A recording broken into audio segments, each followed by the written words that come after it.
one of the most wonderful things about being in the subway.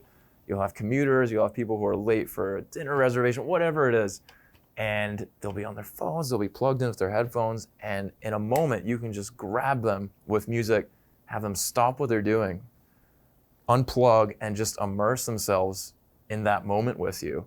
It's like no other feeling in the world to be able to, it's almost a superpower to be able to do that, really. But his superpower could not stop this.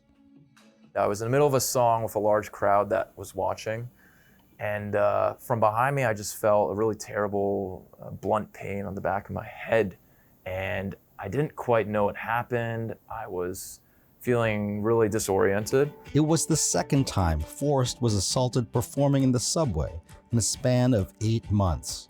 I think everybody, who is of Asian or Asian American background has that fear in the back of their heads when something bad happens to them. And for me, it was no different.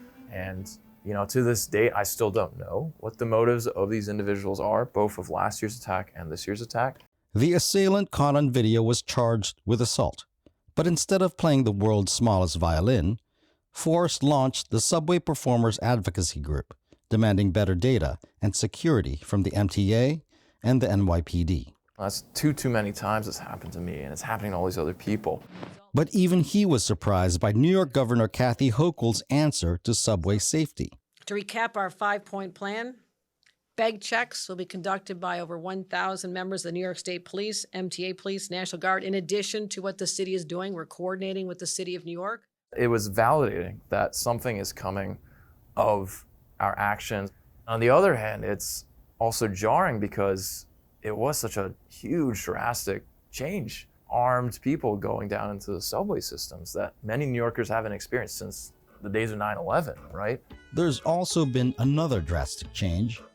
Eyeglasses has stopped performing in the subway, a ritual he's done for about 8 years. It breaks my heart that I can't share music that way. But what I've managed to do is pivot to sharing my music in other safer ways for the time being.